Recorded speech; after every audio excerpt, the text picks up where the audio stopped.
प्रथम श्लोक शार्दूल विक्रीडित छंद में है और अध्यात्म के वन में श्रीमद् भागवत भी शार्दूल की भांति विहार कर रहा है, सिंह की भांति। जिस प्रकार सिंह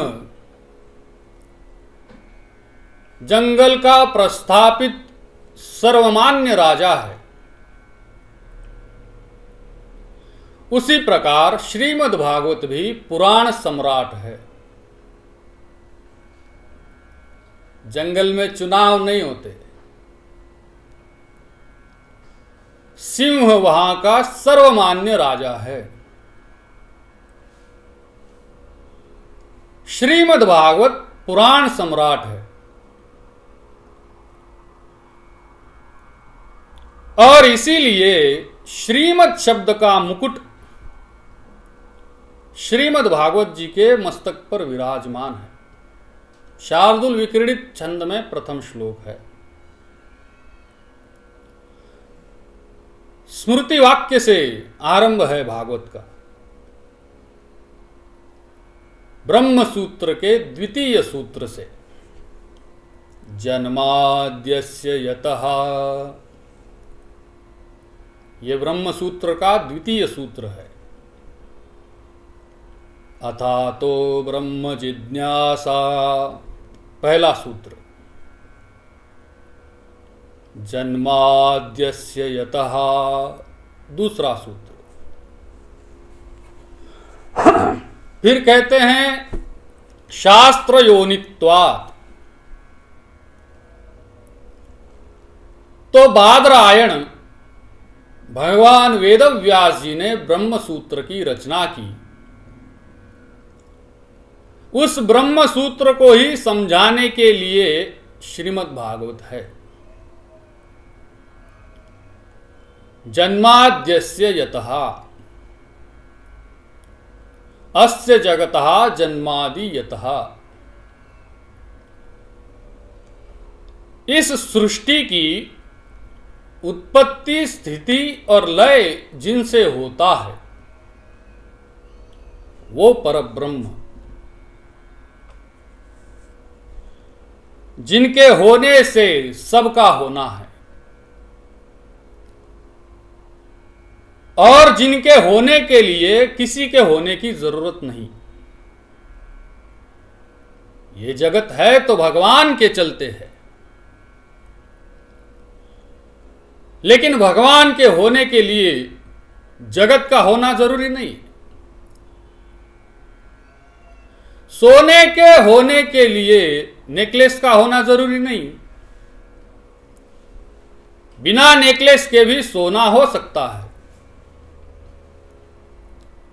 लेकिन नेकलेस के होने के लिए तो सोने का होना आवश्यक है। उसी प्रकार जगदीश ना हो तो जगत का अस्तित्व संभव नहीं, लेकिन बिना जगत के भी जगदीश का अस्तित्व तो नित्य है। जो सर्वज्ञ है, स्वयं प्रकाश है, जिन्होंने ब्रह्मा जी को वेदों का ज्ञान दिया है, जिनमें बड़े बड़े देव भी मोहित होते हैं, या तो जिस वेद ज्ञान को समझने में बड़े बड़े ज्ञानी भी कभी कभी धोखा खा जाते हैं, जिनकी माया रूपी सत्ता उत्पत्ति, स्थिति और लय त्रिसर्ग मिथ्या है, लेकिन उसको सत्य बताती है। माया के इस कपट को जो अपने तेज के, अपने प्रकाश के द्वारा निरस्त करते हैं, उन सत्य स्वरूप परमेश्वर का हम ध्यान करते हैं। ये प्रथम श्लोक है। परब्रह्म परमेश्वर के ध्यान से भागवत का प्रारंभ हुआ है। देखो, यहां वंदन नहीं है, प्रणाम नहीं है, नमस्कार नहीं है। सत्यम परम धीमहि, हम ध्यान करते हैं। धीमहि शब्द बहुवचन है, मतलब हम सभी ध्यान करते हैं। किसका? उस परम सत्य का। सत्य ही ईश्वर है, परम सत्य परमेश्वर। हम उस परमेश्वर का ध्यान करते हैं। व्यास जी ने ध्यान में ही यह ग्रंथ लिखा है। इसलिए भागवत की भाषा समाधि भाषा है। भक्ति योगे न मनसी, ध्यानस्थ हो गए वेद व्यास जी, और ध्यानस्थ अवस्था में उन्होंने लिखा है।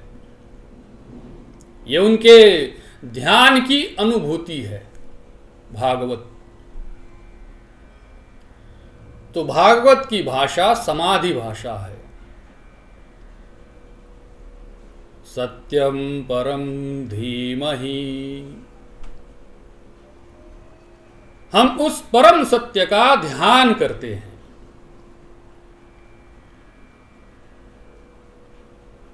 देखो, कृष्णम परम धीमहि नहीं लिखा, वरना कृष्ण विषय ग्रंथ है। रामम परम धीमहि नहीं लिखा, शिवम परम धीमहि नहीं लिखा, शक्तिम पराम धीमहि ये भी नहीं लिखा। लिखा है सत्यम परम धीमहि। यानी इस ग्रंथ को किसी संप्रदाय में नहीं बांधा। जो जो सत्य के उपासक हैं उन सब के लिए यह भागवत है, ये बताया। वेदों का सार गायत्री मंत्र है और गायत्री मंत्र का विस्तार श्रीमद् भागवत है, ऐसा पूज्य डोंगरे जी महाराज कहा करते थे। वेदों का सार गायत्री मंत्र है और गायत्री मंत्र का विस्तार श्रीमद् भागवत है। गायन्तम त्रायते इति। गायत्री किसको कहते हैं? जो गाने वाले की रक्षा करे, वो है गायत्री। तो देखो, भागवत ने भी रक्षा की कि नहीं परीक्षित जी की? मृत्यु के भय से बचाया, मृत्यु को महोत्सव बना दिया। जिसने ये जान लिया कि न मेरा जन्म है न मृत्यु है, मैं शरीर हूं ही नहीं, मैं इस शरीर में रहने वाला प्रारब्ध को भोगने के लिए यहां पर आया हुआ हूं। आप बढ़िया मकान बनाओ तो किराए के घर में क्यों रहोगे? छोड़ के तुरंत प्रवेश करोगे धूमधाम से। तो ये तो किराए का मकान है और वहां वो धाम, वो अपने बाप का है, वो अपना है। वहां से तुमको कोई नहीं निकालेगा।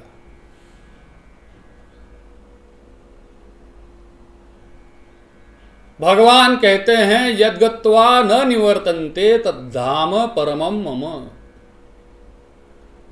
वो धाम अपने बाप का है, यानी हमारा है। यहां तो किराए के मकान में रह रहे हैं, फिर उस किराए के मकान को छोड़ने का कोई गम नहीं होता, कोई दुख नहीं होता। तो फिर मृत्यु की पीड़ा क्यों? फिर इतनी जिजी विषा क्यों? राजा परीक्षित की रक्षा की भागवत ने। ये गायत्री है, गायत्री का विस्तार है। गायत्री में 24 अक्षर हैं और श्रीमद् भागवत में 24 अवतारों की कथा है। प्रकृति के 24 तत्वों की चर्चा है और दत्त भगवान के 24 गुरुओं की कथा है।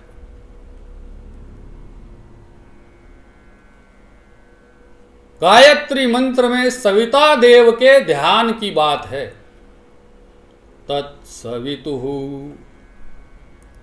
वरेण्यम। हम उस सविता देव के तेजोमय स्वरूप का ध्यान करते हैं। भर्गो देवस्य धीमहि देवस्य भर्गः दिव्यति इति देवः। जो प्रकाशित हो रहा है वो देव है। हम उस सविता देव के, किस देव के? तत्सवितुः। हम उस सविता देव के श्रेष्ठ तेजोमय स्वरूप का ध्यान करते हैं। धीमहि। क्यों ध्यान करते हैं? धियो यो नः प्रचोदयात्। नः मतलब हमारी, धियः बुद्धि को, प्रचोदयात् प्रकाशित करें, प्रेरित करें। हम उस सविता देव के श्रेष्ठ तेजोमय स्वरूप का ध्यान करते हैं जो हमारी बुद्धि को प्रकाशित करते हैं, हमारी बुद्धि को प्रेरित करते हैं। देखो ये जो आदित्य है ना, सूर्य, उसको ब्रह्म कहा गया है।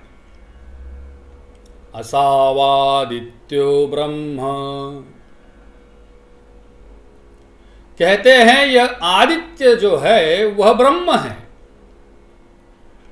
और हमारे वेद ये भी कहते हैं अयम आत्मा ब्रह्म। यह आत्मा ब्रह्म ही है। जीवो ब्रह्मैव नापरः। अयम आत्मा ब्रह्म। तो आत्मा यदि भीतर ना हो तो क्या बुद्धि प्रकाशित हो सकती है? इस बुद्धि को प्रकाशित करने वाला, प्रेरित करने वाला कौन है? वही आदित्य जो भीतर है। और मजे की बात यह है कि वहां प्रकाश है, लेकिन वो प्रकाश सूर्य का नहीं, चंद्र का नहीं, तारों का नहीं, अग्नि का नहीं है। न तत्र सूर्यो भाति न चंद्र तारकम। उपनिषद के ऋषि की घोषणा देखो। और गीता के कृष्ण कहते हैं न तद्भासयते सूर्यो न शशांको न पावकः यद्गत्वा न निवर्तन्ते तद्धाम परमं मम। आत्मा का ये प्रकाश दिखता नहीं है, लेकिन वही सबको प्रकाशित करता है। ये पूरा जगत क्यों दिख रहा है? बाहर वाले प्रकाश में, सूरज की रोशनी है या ये जो लाइट है उसकी रोशनी है, इसलिए हमें दिखाई देता है। भैया अंदर वो चेतना न हो तो ये रोशनी वैसी की वैसी रहेगी और तेरी दुनिया मिट जाएगी। कौन दिखाता है? आंख देखती है। अंदर वो आत्मा ही नहीं तो आंख स्वस्थ हो तो भी क्या देख पाएगी?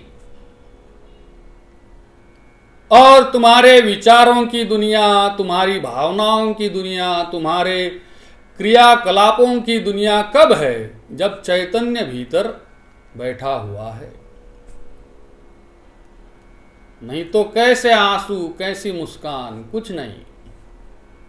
जब तक वो चेतना भीतर है तब तक ये सब खेल है।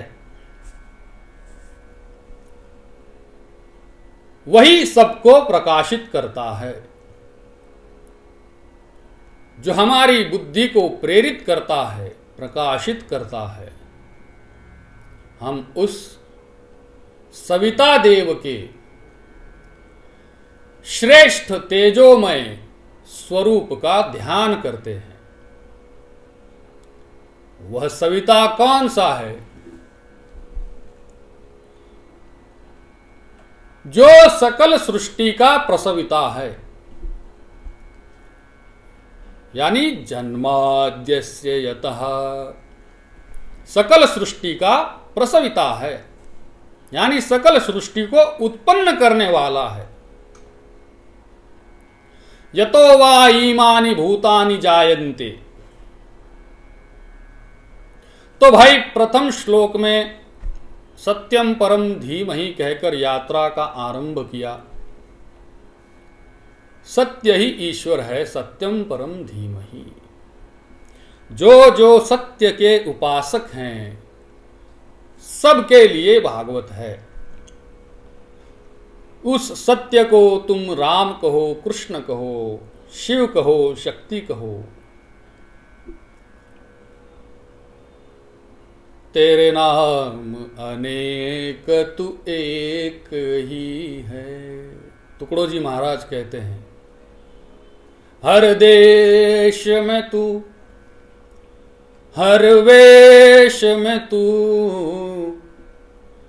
तेरे नाम अनेक तू एक ही है। सागर से उठा बादल बनकर, बादल से फटा बरखा बनकर, फिर नहर बना नदिया गहरी, तेरे भिन्न प्रकार तू एक ही है। हर देश में तू, हर वेश में तू, तेरे नाम अनेक तू एक ही है। सागर कहो, बादल कहो, बरखा कहो, नदियां कहो, ये सब जल के ही भिन्न भिन्न रूप हैं। नाम अनेक हैं, तू एक ही है। मिट्टी से अणु परमाणु बना, इस दिव्य जगत का रूप लिया।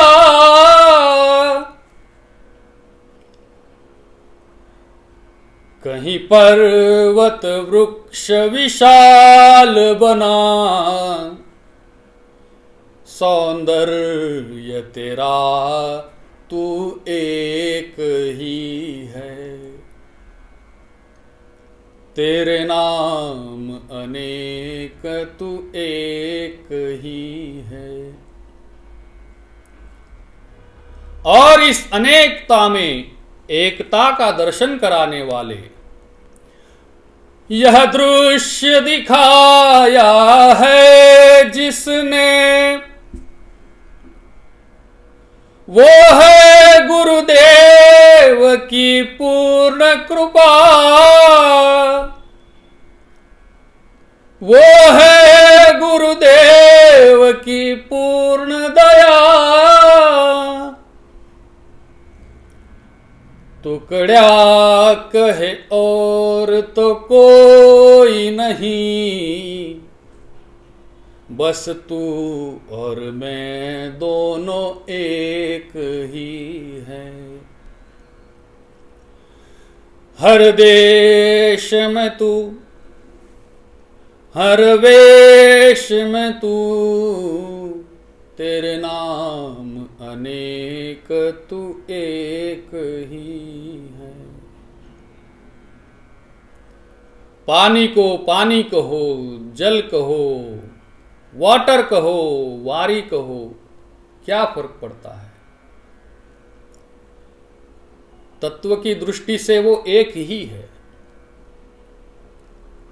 राम कहो, कृष्ण कहो, शिव कहो, शक्ति कहो, क्या फर्क पड़ता है? हमारे ऋषि कहते हैं जिस तत्व की आराधना हो रही है वह तत्व एक ही है।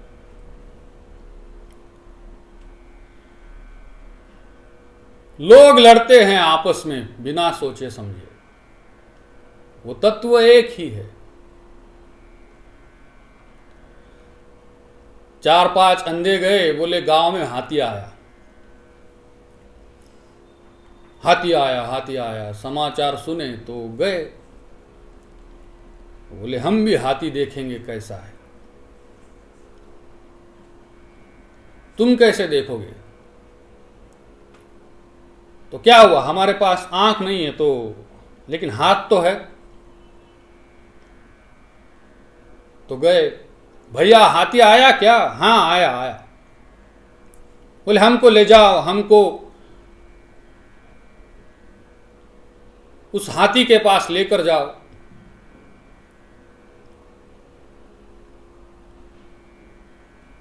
तो पूछा आप कैसे देखोगे? तो कहा हम टच करके देखेंगे। तो ले गए हाथी के पास। तो एक हाथी के पैर के पास, उससे पूछा कैसा है हाथी? कहा खंबे जैसा है। एक ने पूंछ पकड़ी, उसने कहा हाथी है, हाथी है। किसी ने पूछा कैसा है? कहा झाड़ू जैसा।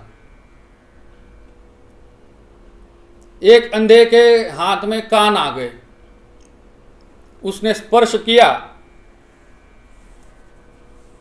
कहा कि अरे ये तो सुपड़े जैसा है। सब लोग देखने का दावा करते हैं, कोई कहता है खंबे जैसा है, कोई कहता है झाड़ू जैसा है, कोई कहता है सुपड़े जैसा है। फिर लड़ने लगे, अरे सुपड़े जैसा है, अरे नहीं खंबे जैसा है, मैंने अनुभव किया है। हाँ तो मैंने भी अनुभव किया है। एक बोला तुम दोनों गलत हो, हाथी तो झाड़ू जैसा है। यह अंधों की लड़ाई है। परमेश्वर कैसा है? और मजे की बात यह है कि हर आदमी अनुभूति का दावा करता है। एक अर्थ में सच भी है, वे झूठ नहीं बोल रहे हैं, लेकिन यह अनुभूति खंड खंड में है, अखंड की नहीं है। और जब तक उस अखंड की अनुभूति न हो तब तक उस ईश्वर की अनुभूति नहीं। उमा अखंड एक रघुराई, राम तो अखंड है। इसलिए अपना ही मत सत्य है, इस बात पर आपस में लड़ने लगते हैं। ये सारी लड़ाई अंधों की लड़ाई है।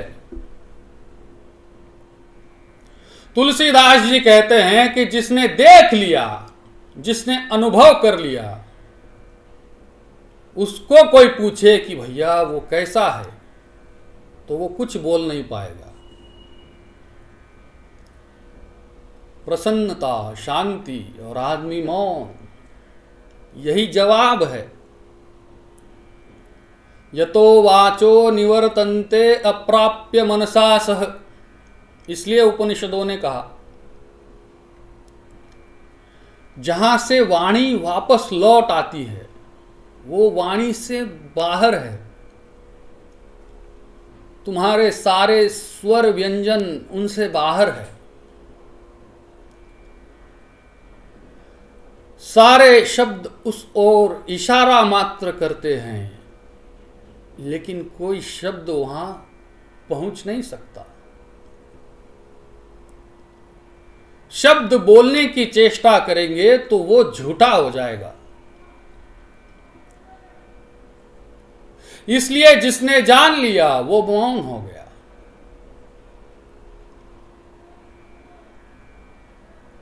उसी की कृपा से गूंगा बोलने लगता है, और एक समय ऐसा भी आता है कि उसी की कृपा से बोलने वाला मौन हो जाता है। सूरज मौन है, चंद्रमा मौन है, सब मौन है, बस इंसान ही शोर मचाता है। तो सारे शब्द केवल इशारे हैं। मतलब ईश्वर के विषय में तो बहुत कुछ बताया जा सकता है, ईश्वर वाणी से नहीं बताया जा सकता, उसके विषय में बताया जा सकता है, लेकिन उस ईश्वर को वाणी से प्रकट नहीं किया जा सकता। मौन, अनुभूति। पूर्णो घटो न करोति शब्दः। घड़े को पानी में डुबाया तब तक आवाज करता है गुड़गुड़ गुड़गुड़, जब तक वह भर न जाए। एक बार भर गया तो आवाज बंद। जो परमात्मा की अनुभूति से भर गया वो बोल नहीं पाएगा।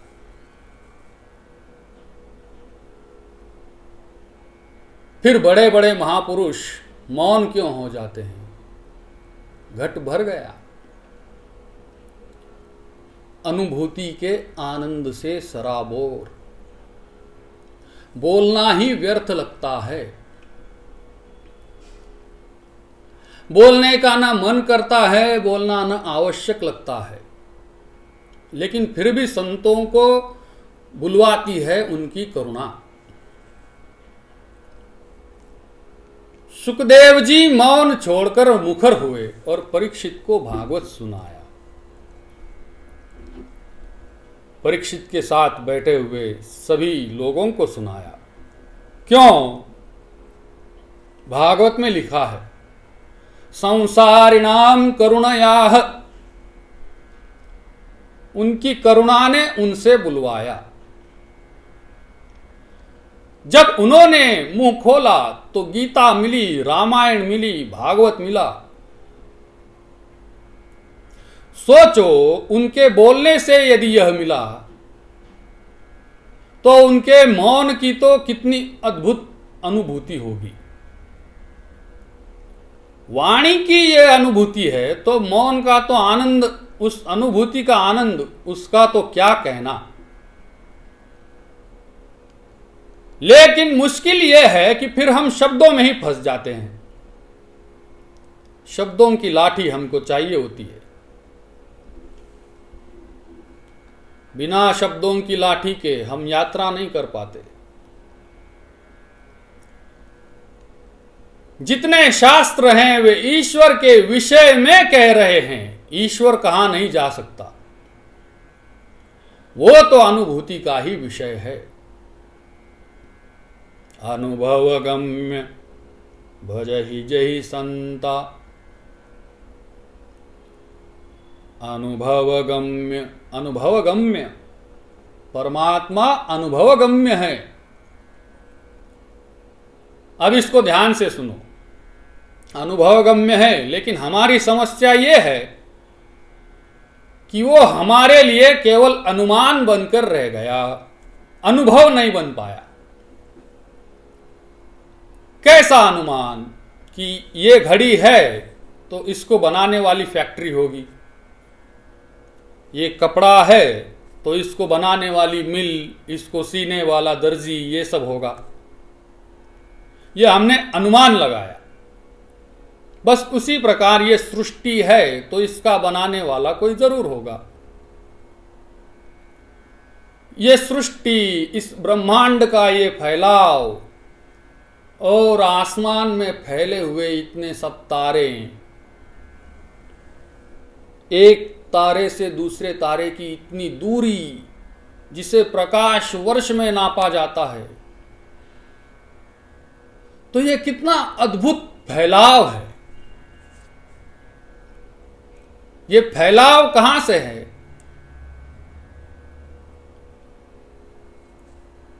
हमारा ब्रह्म शब्द बृह धातु से बना है, फिर उसी से बनता है बृहद।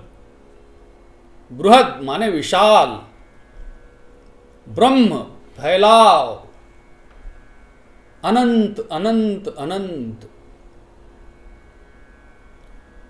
और अब तो विज्ञान भी ये कह रहा है कि ये एक ही यूनिवर्स नहीं है, मल्टी यूनिवर्स की बात कर रहा है। ब्रह्मांड भी अनेक हैं। ब्रह्मांड निकाया निर्मित माया, रोम रोम प्रतिवेद कहे, तुलसीदास जी कहते हैं। जिनके रोम रोम में करोड़ों करोड़ों ब्रह्मांड हैं। इसलिए हमने ईश्वर का एक नाम कहा अनंत, द इनफाइनाइट। वेद कहते हैं नेति नेति नेति। क्या गजब का फैलाव है। आप यूं आसमान में दृष्टि करते हो, कहां तक है? कोई और छोर है? और उसमें तुम्हारी दृष्टि तो बहुत कम दूर तक देख पाती है, और उसके बाद क्या है वो तो तुम्हारी ये आंखें देख भी नहीं पाती। आंखों की शक्ति तो बहुत कम है। इस हवा को भी आंखें देख नहीं सकती, लेकिन है। और जो आंख देख पाती है वो कभी कभी नहीं होता, वो देख लेती है। आंख की लिमिटेशंस देखो। मृगजल, वहां जल नहीं है, लेकिन तुम्हारी आंख देख रही है। इसलिए कहते हैं कि आंख जो देख रही है उसको सत्य न मानो। तुम्हारे कान जो सुन रहे हैं शास्त्रों की, संतों की बातें, उस पर भरोसा करो। व्यवहार के जगत में आंख पर ज्यादा भरोसा किया जाता है, लेकिन अध्यात्म जगत में सुनी हुई बात पर, कान पर ज्यादा भरोसा किया जाता है। नवधा भक्ति का पहला सोपान है श्रवणम। जो सुन रहे हो उसमें श्रद्धा रखो। और श्रद्धा क्या है? शास्त्र और संतों की वाणी, उनके वचन सत्य ही हैं, ऐसी दृढ़ निष्ठा का नाम श्रद्धा है। जिन्होंने अनुभव किया है वे कह रहे हैं वह वाणी सत्य है, इसलिए हम विश्वास रखते हैं। संतों के लिए वह अनुभव है, लेकिन हमारे लिए वह ईश्वर केवल अनुमान है। यह सृष्टि है तो इसका बनाने वाला अवश्य होना ही चाहिए, लेकिन यह अनुमान हुआ, यह अनुभव नहीं हुआ। केवलानुभवानंद स्वरूप परमेश्वर, भागवत कहता है। अनुभवगम्य भजहि जहि संता, रामचरितमानस कहता है। तो तेरे नाम अनेक, तू एक ही है। एकम सद्विप्रा बहुधा वदंती, सत्य एक ही है। विवेकी पुरुष उस सत्य को अलग अलग नाम से पुकारते हैं। तो चाहे राम कहो, कृष्ण कहो, शिव कहो, शक्ति कहो, कोई फर्क नहीं पड़ता, वह तत्व एक ही है। सत्यम परम धीमहि, हम उस परम सत्य का ध्यान करते हैं। श्रीमद् भागवत बड़ा अद्भुत ग्रंथ है। जन्माद्यस्य यतः, जकार से भागवत का आरंभ हुआ है। हमारे साहित्यकार कहते हैं जकार दग्ध अक्षर है, इसलिए ग्रंथ के आरंभ में वर्ज है, और जो ग्रंथ के आरंभ में वर्ज है उसी जकार से भागवत का आरंभ हुआ है। बड़ी विचित्र बात है। व्यास जी ने ऐसा क्यों किया? तो व्यास जी बोले कि भाई मैंने वेदों का विस्तार किया, वेदों को व्यवस्थित किया, पुराणों की रचना की, फिर भी मुझे संतोष नहीं हुआ, शांति नहीं मिली, मेरा हृदय दग्ध था। तब नारद जी आए, चतुश्लोकी भागवत का उपदेश किया और मुझे उसका विस्तार करने के लिए प्रेरित किया। मेरा हृदय दग्ध था। तो जब रचना करने लगा तो पहले दग्धाक्षर आ गया, जन्माद्यस्य यतः। भागवत में 3 स्तुतियां भी ऐसी हैं जिनका आरंभ जकार से हुआ। एक तृतीय स्कंध में वराह भगवान की स्तुति है। ऋषियों ने भगवान वराह की स्तुति की। यज्ञ स्वरूप वराह हैं। जितम जितम ते जित यज्ञ भावना, जकार से प्रारंभ है उस स्तुति का। दूसरा गोपी गीत में दशम स्कंध में 31वां अध्याय, जयति तेधिकम जन्मना व्रजः श्रयत इंदिरा शश्वदत्र ही। जयति तेधिकम, जकार से आरंभ है गोपी गीत का। और तीसरे वेद स्तुति दशम स्कंध उत्तरार्ध के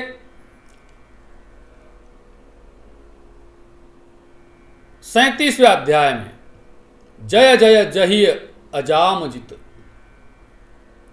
जकार से आरंभ है। तो भागवत के विद्वान मानते हैं कि ये जो वराह भगवान की स्तुति है वह कर्मनिष्ठ लोगों के द्वारा की गई स्तुति है। गोपी गीत भक्तिनिष्ठ लोगों के द्वारा की हुई स्तुति है, और वेद स्तुति ज्ञाननिष्ठ लोगों के द्वारा की हुई स्तुति है। तो कर्मनिष्ठ, भक्तिनिष्ठ और ज्ञाननिष्ठ तीनों प्रकार के साधकों के द्वारा हुई यह स्तुति जकार से आरंभ हुई है, दग्धाक्षर से। जो संसार ताप संदग्ध हैं वे अपने स्वरूप वराह की स्तुति करें। जो भगवद विरह ताप संदग्ध हैं वे गोपियों की भांति गीत गाएं, और जो संशय से संदग्ध हैं वे वेद स्तुति का आश्रय करें। तो पाप से दग्ध हो तो यज्ञ की आराधना करो, इसलिए वराह भगवान की स्तुति है। भगवद विरह ताप से दग्ध हैं, भगवान के वियोग के ताप से जो दग्ध हैं, ऐसे भक्त लोग गोपी गीत का आश्रय करें। भगवान के वियोग में जिनके आंखों से आंसू बहते हैं, गोपी गीत इसीलिए है। और जो संशय दग्ध हैं, ईश्वर के विषय में बहुत सारे संशय हैं जिनके मन में, वे वेद स्तुति का आश्रय करें, वेदों का आश्रय करें। तो भागवत का प्रारंभ दग्धाक्षर से हुआ। जन्माद्यस्य यतोऽन्वयादितरतश्चार्थेष्वभिज्ञस्वराट्।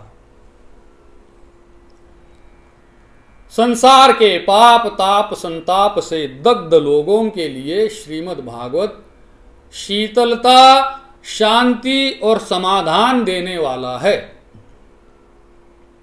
पाप दग्धों को शांति, भगवान के विरह के ताप से दग्धों को शीतलता और संशय दग्धों को समाधान देने वाला यह श्रीमद् भागवत है।